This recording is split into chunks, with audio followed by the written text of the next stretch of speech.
नाज़रीन, सबसे पहले सुहेल अफरीदी साहब की एक वीडियो जारी की गई और एयरवाई न्यूज़ इसके बावजूद वो वीडियो चलाता रहा कि सोशल मीडिया पे साबित हो गया थोड़ी देर के बाद कि ये वीडियो जाली है। हुआ ये है कि एक वीडियो पहले मंजरियाम पे लाई गई और इसके अंदर एक किरदार जो है वो एक इख्तियार वली साहब हैं जो PMLN से उनका ताल्लुक है। उनका भी इसमें एक किरदार है। इस वीडियो के हवाले से दावा ये किया गया और एयरवाई पे हेडलाइन चलाई गई कि ये वीडियो 9 मई की है और इस वीडियो में Suhail Afridi corps commander house के ऊपर लाहौर में हमला कर रहे हैं। अब ये 2 नंबरी 10 मिनट में सोशल मीडिया ने पकड़ ली, क्योंकि सुहेल अफरीदी तो 9 मई वाले दिन लाहौर में था ही नहीं। सुहेल अफरीदी तो 9 मई को लाहौर में आया ही नहीं। और ये जो वीडियो है ये बाकायदा पहले बहुत सारी जगहों पे मौजूद थी सोशल मीडिया पे, और इस वीडियो का रिकॉर्ड निकालकर सामने रख दिया गया कि ये वीडियो 16 मार्च 2023 की है। 9 मई को सुहेल अफरीदी लाहौर में नहीं थे। अब एयरवाई से जब रब्ता किया तो एयरवाई में जो हमारे दोस्त हैं वो ये बताते हैं कि जनाब क्या करें, किधर जाएं।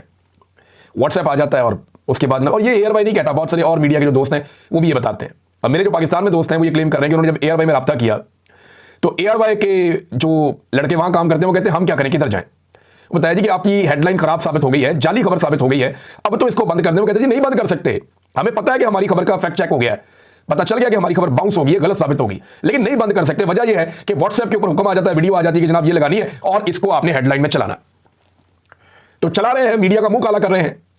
अब एयरवाई पाकिस्तान के अगर टॉप 5 चैनल अगर आप निकालें तो उनमें एक चैनल है, यानी जो बड़े चैनल है पाकिस्तान में, इसमें एयरवाई है, एक्सप्रेस है, जियो है, और इसमें 1-2 चैनल आप शामिल कर दें, ऊपर नीचे होते रहते हैं। दुनिया टीवी एक बड़ा चैनल है, RTV बड़ा चैनल है, और इसी तरह 1-2 और चैनल, समा TV एक बड़ा चैनल था। लेकिन जो उन्होंने हरकतें की अलीम खान के खरीदने के बाद, तो उसके बाद तो बेचारा कहीं रहा ही नहीं, ना 3 में ना 13 में।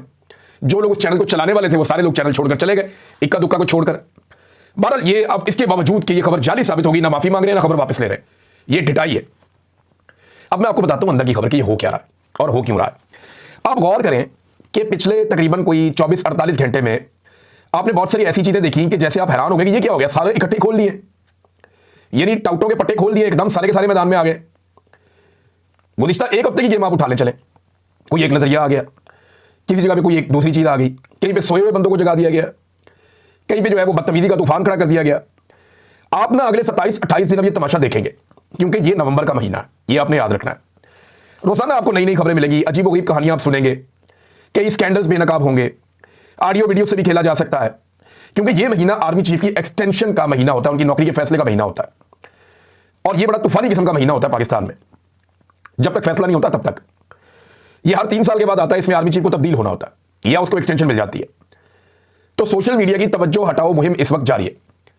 इसके लिए रोजाना आपको नई खबर, नया नजरिया, नई पार्टी, नई चीजें आपको रोजाना फीड की जाएंगी, तवज्जो भटकाई जाएगी। खवातीन के साथ जो है जिस किस्म का सलूक वो शेर अफजल मरवत ने और वो तलत हुसैन ने, इन लोगों ने जिस किस्म की गुफ्तगू की है, एक खातून सहाफी के बारे में डूब के मर जाना चाहिए इनको, बेशर्मों को। भाई हम सबके घरों में खवातीन है, आप ऐसे तो नहीं कर सकते। अगर आपकी किसी खातून पे आमने सामने बहस हो जाए वो एक अलग बात है, लेकिन आप उसके कैरेक्टर के ऊपर तो इस तरह नहीं कर सकते। मेरी बदतरीन मुखालफत है, मरियम नवाज साहिबा ने बड़ी ज्यादती भी की है, लेकिन इसके बावजूद मैंने कभी उनकी निजी जिंदगी पे एक लफ्ज नहीं बोला, कभी नहीं बोला मैंने। भाई उनकी पॉलिटिक्स के ऊपर बात करें, आपको उनकी बात पसंद नहीं, आप उसके ऊपर बात करें, आप उनके खिलाफ इस किस्म की घटिया गुफ्तगू नहीं कर सकते। लेकिन ये की जा रही है, उसकी 2-3 वजूहत हैं। एक तो ये कि ये कैरेक्टर बिल्कुल इररेलेवेंट हो गए, चाहे सहाफत में चाहे सियासत में, कोई इनकी तरफ तवज्जो नहीं देता। तो अब ये गंद उछाल के तवज्जो लेना चाह रहे हैं कि जनाब देखिए हम कितने गंदे, हम कितना गंद फैला रहे हैं आपके लिए, हमारी तरफ तवज्जो करें, नजर करम करें। ये इनका रीजन मुझे समझ आता है। तो नाज़रीन बहुत सारी चीजें आपको जो है ना वो अब बहुत सारे पुराने गुब्बारों के अंदर हवा भरी जाएगी, और नवंबर के बाद बतदरीज ये सिलसिला रुक जाएगा। नवंबर के महीने में आपको रोजाना नई नई कहानियां सुनने को मिलेंगी। अभी आप देखें इमरान इस्माइल साहब वो एक के बाद एक टॉक शो कर रहे हैं, सोशल मीडिया पे आ रहे हैं, फवाद चौधरी साहब भी आ रहे हैं। इमरान इस्माइल साहब की अपनी वीडियो है जिसमें उन्होंने इमरान खान साहब को टाटा बाय बाय किया हुआ है, अभी मैं नहीं आता, मैं जा रहा हूं, अब वापस आ गए हैं।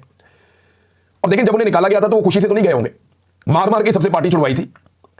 फवाद चौधरी हो, इमरान इस्माइल हो, अली जैदी हो, बाकी लोग हों, असद उमर हो, नहीं मार खा सके, छोड़ दी उन्होंने पार्टी।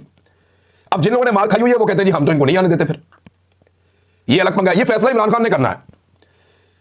लेकिन देखिए ये लोग भी एकदम बहुत ज्यादा मुतहर्रिक हो गए नवंबर के महीने में।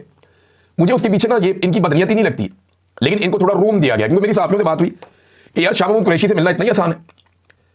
अभी एक और भी बीमार होकर पहुंचे हैं, मियां महमूद रशीद साहब को भी अस्पताल शिफ्ट किया गया है। क्या इन लोगों को मिलना इतना आसान है? तो जो जर्नलिस्ट है लाहौर में उन्होंने कहा बिल्कुल आसान नहीं है। जब तक कि आपके ऊपर नजर करम ना हो, आपको मौका ना दिया जाए, आप जाकर नहीं मिल सकते। ऐसा नहीं है कि आप मुंह उठाकर जाएंगे और जाकर आपकी मुलाकात हो जाएगी शाह महमूद कुरैशी साहब से या किसी और से। ये बाकायदा प्लान के तहत होता है और इनको मुलाकात के लिए बाकायदा ऐसा लगता है बुलाया गया था। ये जो जर्नलिस्ट है लाहौर में उनका दावा है, बाकी लोग भी मिलने की कोशिश करके देख लो, कह रहे जी हमने कोशिश की है, वहां तो इतना कड़ा पैरा है कि वो ऐसे मिलने नहीं देते। लेकिन एक के बाद एक चीज आप सुनेंगे। और एक्सटेंशन की ख्वाहिश जो है ना, हमने इसको नहीं भूलना। एक्सटेंशन की ख्वाहिश एक ऐसी बीमारी है जिसने पाकिस्तान को अंदर से खोखला कर दिया। शख्सियत परस्ती से निकलकर इदारों को प्रोफेशनल अंदाज में चलाने की जरूरत है, और इसी से मुल्क आगे बढ़ेगा। जब जब पाकिस्तान में मार्शल लॉ लगता है या किसी आर्मी चीफ को एक्सटेंशन मिलती है, पाकिस्तान का बहुत नुकसान होता है, पाकिस्तान हमेशा पीछे चला जाता है। और आज इन्हीं एक्सटेंशनों की वजह से और इन्हीं मार्शल लॉ की वजह से हम पूरे खित्ते के अंदर सबसे पीछे रह गए। और पाकिस्तान का देखें ना, असल में फैसला ही तो आर्मी चीफ का फैसला ही तो असल फैसला होता है। ये जो इलेक्शन होते हैं ना कौमी असेंबली सूबाई असेंबलियों के, ये छोटा इवेंट होता है। इसमें वो हुक्मरान आते हैं जिनके इख्तियारात बड़े महदूद होते हैं। ये जो आर्मी चीफ की तब्दीली एक्सटेंशन होती है, ये बहुत बड़ा इवेंट होता है। इसमें वो हाकिम आता है जिसके पास सारी पावर्स होती हैं। उल्टी गंगा बह रही है ना पाकिस्तान में कि आर्मी चीफ को वजारत दिफा के अंडर होना चाहिए, लेकिन पूरा का पूरा मुल्क आर्मी चीफ के अंडर में होता है। ये हम जानते हैं, आइन में नहीं लिखा, लेकिन ये हकीकत है। आइन के अंदर नहीं लिखा। आपके वज़ीर आज़म को जाकर अक़वाम मुत्तहिदा में खड़े होकर ये कहना पड़ता है, अमेरिका का जो सदर है वो आपके आर्मी चीफ से पहले मिलता है। ये एक हकीकत है, इससे हम आंखें बंद तो नहीं कर सकते ना। तो ये बड़ा इंपॉर्टेंट महीना है और इसीलिए आपको बहुत सारी खबरें लगातार ऊपर नीचे सुनने को मिलती रहेंगी। मैंने साथियों से पूछा है कि जाके कोई ऐसे मिल सकता है शाह महमूद कुरैशी साहब को, तो उन्होंने कहा जी नहीं, इतना आसान नहीं है, ऐसे ही कोई जाकर नहीं मिल सकता। नाज़रीन, इमरान खान साहब के हवाले से एक चीज मैं आपको बताना चाहता हूं, क्योंकि बात छिड़ी है तो मैं आपके सामने रख देता हूं कि कभी आपने सोचा है बतौर पाकिस्तानी कि पाकिस्तानियों की एक शरीयत ने इमरान खान को वोट डाला। ज्यादातर पाकिस्तानी इमरान खान को वज़ीर आज़म देखना चाहते हैं। उन्होंने इंतखाबी निशान के बगैर किसी का वोट उठा के वहां फेंक दिया, दूसरे का वहां, तीसरे का वहां, फिर भी निकल निकल के उन सबने वोट डाला। इमरान खान साहब को 2/3 अक्सरियत लोगों ने दिलवाई, लेकिन पूरी अवाम ने जिसके साथ खड़े होकर दिखाया, पाकिस्तान के सरकारी मुलाजिमीन की जरूरत आप चेक करें कि अवाम की मर्जी और मंशा के खिलाफ 2.25 साल हो गए, ना आप उस आदमी को सुन पाते हैं ना देख पाते हैं। ऐसा कभी नहीं हुआ, किसी के साथ नहीं हुआ जो इमरान खान के साथ हो रहा है। कलभूषण यादव की भी वीडियो आ जाती है अपनी फैमिली से मुलाकातों की, इमरान खान की नहीं आती। यह बात आप ज़हन में रखें। पाकिस्तान की मिलिट्री एस्टेब्लिशमेंट ने यह तय कर दिया और उन्होंने कहा कि वो एक करके दिखाएंगे। पाकिस्तान की अवाम बेशक पूरी इमरान खान के साथ खड़ी, लेकिन चंद सरकारी मुलाजमीन की अब जरूरत देखें कि 2.25 साल हो गए पाकिस्तान के सबसे बड़े लीडर को ना अवाम को देखने दिया, ना सुनने दिया, ना उसकी वीडियो बाहर आती है, ना उसकी ऑडियो बाहर आती है, और ना वो पब्लिक के सामने लाया जाता है। यह है जिद, इसको कहते हैं जुल्म, इसको कहते हैं जबर और जमहूरियत का कत्ल जो पाकिस्तान में हो रहा है। और पाकिस्तानी अवाम की आप बेबसी देखिए। लेकिन कब तक ये खेल, यानी तारीख याद रखेगी ना, तारीख याद रखेगी, एक एक बच्चा याद रखेगा। आज स्कूलों के बच्चे, कॉलेजेस के बच्चे, वो सारे इमरान खान को फॉलो करते हैं। ये याद रखेंगे कि पाकिस्तान की मिलिट्री एस्टेब्लिशमेंट ने पाकिस्तान के सबसे मकबूल लीडर के साथ क्या किया था। आप 50 साल बाद भी इस दाग को नहीं धो पाएंगे। भुट्टो इमरान खान की निस्बत बहुत कम मकबूल आदमी था। आज तक आप वो जख्म चाट रहे हैं जो भुट्टो आपको दे गया है। सोचें अगर इमरान खान को कुछ हुआ तो तारीख में क्या लिखा जाएगा। लोग सिर्फ ये नहीं कहेंगे कि इस वक्त कौन आर्मी चीफ था और कौन डीजीआई सही था, नहीं, पूरे के पूरे निजाम के ऊपर दाग लगेगा। मिलिट्री एस्टेब्लिशमेंट जख्म चाटती रहेगी लंबे अरसे तक, अवाम माफ नहीं करेंगे। ये मैं आज वार्न कर रहा हूं और ये होगा। और जब जब ये होगा मैं याद दिलाऊंगा, मैंने पहले कहा था, क्योंकि मैंने आपको 3 साल पहले कहा था कि आपको पहली मर्तबा टक्कर के लोग मिले, बाद आ जाओ, ये हरकत ना करना। उससे भी 2 साल पहले मैंने कहा था 2020 में कि इमरान खान आपसे पूछेगा नहीं कि मुझे क्यों निकाला, वो आपको बताएगा कि मुझे क्यों निकाला। वो हैप्पी बर्थडे टू यू नहीं कहेगा, वो आपके गले पड़ जाएगा। ये तजर्बा मत कीजिएगा। 2020 में मैंने कहा था। आज 5 साल हो गए, उस बात को साबित हो रही है ना। तो मेरी बात लिख कर ले लेंगे, पाकिस्तान की नस्लें आपको माफ नहीं करेगी जो आप पाकिस्तान के साथ कर रहे हैं। ये तारीख लिखी जा रही है, बल्कि लिखी जा चुकी है, पीछे क्या हटना इसमें। नाज़रीन, पंजाब बार के इंतखाबात की तरफ आते हैं। पाकिस्तान तहरीक इंसाफ ने काफी सीटें जीत ली हैं। मेरी कुछ साथियों से बात हुई, वो कह रहे हैं रिजल्ट मुकम्मल नहीं आए, लेकिन दूसरी तरफ भी सीटें जीत रहे हैं जो तहरीक इंसाफ के हमायती उम्मीदवार नहीं है, वो भी जीत रहे हैं। और पाकिस्तान तहरीक इंसाफ बहुत बड़ी कामयाबी हासिल कर लेती अगर हामिद खान ग्रुप और ILF के बीच में इख्तिलाफात पैदा ना होते। तो ये मुझे 2-3 जर्नलिस्ट हैं जिनसे मैंने बात की, जो अदालतों को कवर करते हैं, जो इलेक्शंस को कवर कर रहे हैं, उन्होंने कहा कि इमरान साहब बात बड़ी सादा है। हामिद खान ग्रुप एक बड़ा तगड़ा, बड़ा जबरदस्त ग्रुप है और वो कई मरतबा इलेक्शन जीता भी है, उनके पास उम्मीदवार भी हैं, जबकि ILF के पास बहुत तवानाइयां और बहुत सारे वोट हैं। अगर ये दोनों ग्रुप आपस में सही तरह जुड़ जाते तो ये 1 साइडेड मैच होता और ये मैच जीत भी जाते। लेकिन हुआ क्या कि आपसी इख्तिलाफात की वजह से फायदा उठाया दूसरे ग्रुप ने, तो उनकी सिचुएशन कुछ हद तक बेहतर है। लेकिन अभी पूरे रिजल्ट आएंगे तो पता चलेगा कि हुआ क्या और हो क्या रहा है। नाज़रीन, एक मैं पहली दफा शाबाश देना चाहता हूं पंजाब हुकूमत को। वैसे तो मैं टिकटॉकर हुकूमत कहता हूं और ये जाली हुकूमत है। हुकूमत करने का जवाब तो इनके पास है नहीं, टके का जवाब नहीं है इनके पास हुकूमत करने का। लेकिन एक पेपर मैंने पढ़ा और ये खानेवाल से एक पेपर आया और असिस्टेंट कमिश्नर की जानिब से पेपर जारी किया गया, ये पंजाब हुकूमत का है। ये पेपर पढ़ने के बाद मेरा दिल किया कि शाबाश देनी चाहिए। जरा पेपर मैं आपके सामने पढ़ के बताता हूं। ये जनाब उन मौलवियों के लिए है जिन्हें या तो वजीफा दिया जाएगा या जो मसाजिद के अंदर इमाम मस्जिद का किरदार अदा करेंगे। नंबर 1, वो मौलवी इस बात का इकरार करेगा, इकरारनामा, मैं दर्ज शराइत और ज़वाबित पर मुकम्मल तौर पर अमल करने का इकरार करता हूं। नंबर 1, मैं मस्जिद के प्लेटफॉर्म से किसी किस्म की मजहबी मुनाफरत, फिरका वराना या इश्तियाल अंगेज़ तकरीर या बयान नहीं करूंगा।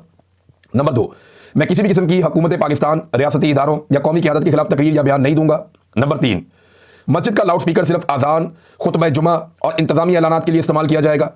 नंबर 4, मैं मस्जिद को अमन, रवादारी और बामी भाईचारे के फ़रोग़ का मरकज़ बनाऊंगा। नंबर 5, मैं मस्जिद के प्लेटफॉर्म से किसी सियासी सरगर्मी या जमाती तशहीर में हिस्सा नहीं लूंगा। नंबर 6, मैं मस्जिद में नफरत अंगेज या फिरका वराना मवाद की तकसीम या नुमाइश की इजाज़त नहीं दूंगा। नंबर 7, मैं ज़िला और तहसील इंतजामिया, पुलिस और महकमा औकाफ के तमाम अहकामात पर अमल दरामद का पाबंद होऊंगा। नंबर 8, मैं जुमा, ईदैन और दीगर इज्तिमात के मौके पर नज़्म व ज़ब्त बरकरार रखने के लिए इंतजामिया से मुकम्मल ताउन करूंगा। नंबर 9, मैं किसी भी मौके पर अमन व अमान के क़याम के लिए हुकूमत वक्त से हर मुमकिन ताउन फराहम करूंगा। नंबर 10, मैं तस्लीम करता हूं कि अगर मैं इन हदायत की खिलाफ वर्जी करूं तो मेरे खिलाफ कानून के मुताबिक कार्रवाई अमल में लाई जा सकती है। मैं इन तमाम शराइत का इकरार करता हूं। नीचे दस्तखत है। मेरे ख्याल में जिस आलिम को या जिस इमाम को वजीफा दिया जाए, सिर्फ उससे ही नहीं, बाकी तमाम जो मसाजिद के अंदर उलमा इकराम या मौलवी हज़रात मौजूद हैं, उन सबसे इस तरह के कागज़ों पर दस्तखत करवाने चाहिए और उन्हें बाउंड करना चाहिए कि मस्जिद को जो है वो एक दीनी मकासद के लिए वक्फ किया जाए। और वहां पर जो सरगर्मियां की जाती हैं, यानी मैं तो उलमा इकराम पे हैरान होता हूं, वो चिल्लाते रहते हैं मरे हुए यजीद पे और मरे हुए फिरौन पे, जो आज के दौर में है उसके ऊपर तो बात ही नहीं करते और नफरत फैलाते हैं। हमेशा इन्हें इस्तेमाल किया जाता है और ज्यादातर इन्हें एस्टेब्लिशमेंट इस्तेमाल करती है। लिहाजा ये एक अच्छा कदम है।